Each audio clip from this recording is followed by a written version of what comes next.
नमस्कार, मैं हूं आपके साथ मीनाक्षी रजत और आप देख रहे हैं इंडिया बोल रहा है। दुनिया इस वक्त बारूद के उस ढेर पर खड़ी हुई है जहां सिर्फ तबाही का धुआं नजर आ रहा है। शांति का वो मुखौटा उतर चुका है जो आज से ठीक 1 महीने पहले जून 2026 में पहना गया था।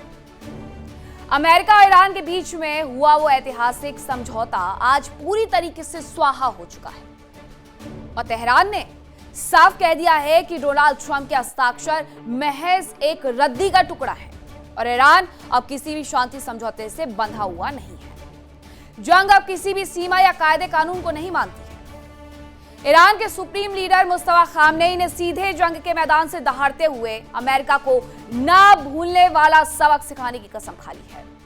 और ये आग सिर्फ 2 देशों तक सीमित नहीं है, इसकी लपटों में पूरा मिडिल ईस्ट झुलस रहा है। कुवैत की रिफाइनरियां जल रही हैं और जॉर्डन का आसमान मिसाइलों से पटा पड़ा है। इराक में ड्रोन गिर रहे हैं और बहरीन में मौत के सायरन गूंज रहे हैं। आज सवाल यह है कि क्या ट्रंप की खर्ग द्वीप को जब्त करने की जिद और खामनेई का यह महाक्रोश मिलकर पूरी दुनिया को उस महाविनाश में झोंक देगा जहां से वापसी का कोई रास्ता नहीं होगा। इस मुद्दे पर करेंगे विस्तार से बात। मिडिल ईस्ट बारूद के ढेर पर बैठ चुका है और समूची मानवता महाविनाश के मुहाने पर खड़ी है। 1 महीने पहले शांति का जो कागज का टुकड़ा डोनाल्ड ट्रंप और तेहरान के बीच में दस्तखत हुआ था, आज वो इतिहास के कूड़ेदान में जा चुका है। सीज फायर तार तार हो चुका है और युद्ध विराम का वो ढोंग अब एक भीषण ऑल आउट वॉर में तब्दील होने जा रहा है। ईरान के सुप्रीम लीडर मुस्तफा खामनेई ने सीधे व्हाइट हाउस को ललकारा है। उन्होंने कहा है कि ट्रंप के दस्तखत रद्दी का टुकड़ा है, उनकी कोई औकात नहीं है और अगर अमेरिका के हमले नहीं रुके तो ईरान ऐसी ना भूलने वाली सीख देगा कि 7 पुश्तें याद रखें। इधर अमेरिकी सेंट्रल कमांड ने 8वीं रात भी तेहरान की रीढ़ तोड़ने के लिए ताबड़तोड़ हवाई हमले किए। लेकिन इस जंग की आग में झुलस कौन रहा है? कुवैत, जहां ईरान की मिसाइलों ने वाटर प्लांट, तेल रिफाइनरीज को मलबे में तब्दील कर दिया है। इराक में ड्रोन गिर रहे हैं, जॉर्डन में एयर डिफेंस मिसाइलें दाग रहा है और बहरीन में सायरन चीख रहे हैं। अमेरिका को कुछ नहीं चुकाना पड़ रहा है, चुकाना इन तमाम देशों को पड़ रहा है।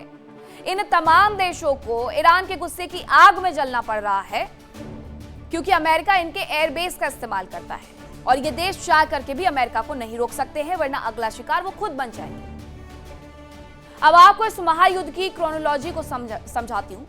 जून 2026 में जिस इस्लामाबाद मेमोरेंडम ऑफ अंडरस्टैंडिंग को दुनिया की शांति का मसीहा बताया जा रहा था, उसे खुद अमेरिकी राष्ट्रपति डोनाल्ड ट्रंप ने एक झटके में द एंड घोषित कर दिया है। डोनाल्ड ट्रंप ने आरोप लगाया कि ईरान स्ट्रेट ऑफ हॉर्मुज में अपनी हरकतों से बाज नहीं आ रहा, इसीलिए यह 14 सूत्रीय समझौता अब खत्म। इस फैसले ने ईरान के भीतर उस बारूद को भड़का दिया जिसकी तपिश अब पूरी दुनिया महसूस कर रही है। ईरान के उप विदेश मंत्री काजिम गरीबाबादी ने सरकारी टीवी पर आकर के ऐलान कर दिया कि जब अमेरिका ने सारी कस्मों को पैरों तले ही रौंद दिया है तो ईरान भी अब अपनी संप्रभुता की रक्षा के लिए यूनाइटेड एंड डिसिसिव डिफेंस यानी एकजुट और निर्णायक युद्ध लड़ेगा और शांति की बातचीत अब पूरी तरीके से दफन हो चुकी है और दोनों महाशक्तियां आमने सामने खड़ी हुई हैं। यानी कि समझौता खत्म और शुरुआत अब सिर्फ और सिर्फ महाविनाश की होगी। कैसे? तो इसे कुछ पॉइंट्स में आपको समझाती हूं। सबसे पहले पॉइंट नंबर 1 ये है कि ईरान ने इस्लामाबाद समझौते के तहत अपनी सभी परमाणु और रणनीतिक प्रतिबद्धताओं को पूरी तरीके से सस्पेंड किया। पॉइंट नंबर 2 ये कि तेहरान का 2-2 का ऐलान हुआ कि अब हम बातचीत की मेज पर नहीं बल्कि देश की रक्षा के लिए जंग के मैदान में व्यस्त नजर आएंगे। पॉइंट नंबर 3, लगातार 8 रातों से अमेरिकी वायुसेना की ईरान के भीतर डीप स्ट्राइक जारी है। पॉइंट नंबर 4 यह कि अमेरिकी हमलों के निशाने पर ईरान के खुफिया ठिकाने आ गए हैं। अंडरग्राउंड हथियार, डिपो, सैन्य रसद सबको नुकसान पहुंचा दिया गया है। वहीं राष्ट्रपति ट्रंप की नई धमकी भी आ गई है कि ईरान के तेल के मुख्य केंद्र खर्ग द्वीप पर हम कब्जा कर लेंगे। बात सिर्फ अमेरिका और ईरान के बीच की नहीं रह गई है। जब ईरान ने देखा कि उनकी ऊर्जा संपत्तियों और मिलिट्री इंफ्रास्ट्रक्चर को अमेरिकी बम तबाह कर रहे हैं तो ईरान ने अपने पूरे रेजिस्टेंस फ्रंट को एक्टिवेट कर दिया। और जंग की शुरुआत के बाद पहली बार ईरान के सर्वोच्च नेता मुस्तफा खामनेई का वो खौफनाक बयान सरकारी टेलीविजन पर पढ़ा गया, जिसने अमेरिका के माथे पर पसीना ला दिया। खामनेई ने कहा कि सुपर पावर होने का घमंड पालने वाला अमेरिका याद रखे, हमारे पास उसके लिए ऐसे ना भूलने वाले सबक तैयार है जिसे वो कभी बर्दाश्त नहीं कर पाएगा। और इस धमकी का पहला ट्रेलर कहां दिखा? अमेरिका के खाड़ी सहयोगियों की धरती पर, जहां ईरान की मिसाइलों ने वो कहर बरपाया है कि पूरा वैश्विक तेल बाजार थर्रा उठा है। तो ईरानी मिसाइलों ने कुवैत में जो कहर बरपाया है, उससे सबसे ज्यादा जो नुकसान पहुंचा है वो पहुंचा है सबसे बड़े वाटर डिसैलिनेशन प्लांट और तेल रिफाइनरी। कुवैत में पानी और बिजली ग्रिड ठप हो गई है। एयर स्पेस को आपातकालीन रूप से बंद करना पड़ गया है। दूसरी तरफ इराक के इरबिल के आसमान, ईरान के आत्मघाती ड्रोन चारों तरफ तबाही मचा रहे हैं, अफरा तफरी मचा रहे हैं। कुवैत और इराक की तरह ही जॉर्डन का हाल है। जॉर्डन का एयर डिफेंस सिस्टम एक्टिव है ताकि ईरानी मिसाइलों को हवा में मार गिरा दे, और वो दावा भी कर रहे हैं कि हमने ऐसा कर दिया है। बहरीन की कहानी भी कुछ अलग नहीं है। बहरीन में दिन भर हवाई हमले के बाद सायरन गूंजते हैं। ये नागरिक बुनियादी ढांचे पर सोची समझी आक्रामक चोट है, ये खाड़ी देश मानते हैं। लेकिन इस शांति के समझौते को दफन हो जाने के बाद अब अगर कुछ रह गया है तो वो है सिर्फ और सिर्फ बारूद। एक तरफ अमेरिका की प्रेडेटरी स्ट्राइक्स हैं, दूसरी तरफ खामनेई के अविस्मरणीय सबक देने की जिद। लेकिन इस अहंकार की लड़ाई में जो आग सुलग रही है, उसकी आज कुवैत से लेकर के बहरीन तक पहुंच चुकी है। और अगर ये ऑल आउट वॉर में तब्दील हो गया तो दुनिया न केवल तेल के संकट से तड़पेगी, बल्कि मानवता का एक बड़ा हिस्सा मलबे में तब्दील हो जाएगा। ऐसे में सवाल यह है कि इसका जिम्मेदार आखिरकार कौन है? क्या ईरान के खिलाफ अमेरिका का यह रवैया पूरे खाड़ी क्षेत्र के निर्दोष नागरिकों की जान और वैश्विक अर्थव्यवस्था को दांव पर नहीं लगा रहा है? सवाल यह भी है कि कुवैत के वाटर प्लांट को उड़ा करके वहां के नागरिकों को प्यासा मार करके और बेकसूर पड़ोसियों के आसमान में ड्रोन भेज करके ईरान कौन सा प्रतिरोध कर रहा है? और क्या हम आधिकारिक तौर पर थर्ड वर्ल्ड वॉर के पहले चैप्टर में प्रवेश कर चुके हैं? हर कोई इस सवाल का जवाब जानना चाहता है, जिस तरीके से बार बार यहां पर हमले होते हैं। करेंगे चर्चा की शुरुआत। कौन कौन से मेहमान मेरे साथ जुड़े हैं आपका परिचय करवाती हूं। मेरे साथ जुड़े हैं लेफ्टिनेंट कर्नल जे.एस. सोडी, डिफेंस एक्सपर्ट हैं। विंग कमांडर आलोक सहाय, डिफेंस एक्सपर्ट हैं। फिरोज मीठी बोरवाला, ईरान मामलों के जानकार हैं। रवि करकरा, जियोपॉलिटिकल एक्सपर्ट हैं अमेरिका से।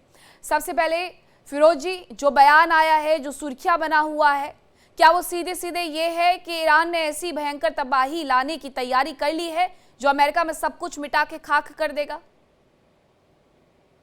जी, पहले कुछ टर्मिनोलॉजी को लेकर, उग्रवादी हार्डलाइनर आतंकवादी जो है वो नेतन्याहू और ट्रंप है, जिन्होंने ये वॉर लॉन्च की है ईरान पे, चाहे वो 12 दिन की जंग हो, उसके बाद 28 फरवरी हो या अभी की जो जंग, हर बार हमला एक आतंकवादी और एक हार्डलाइनर नेतन्याहू और ट्रंप की तरफ से हुआ है।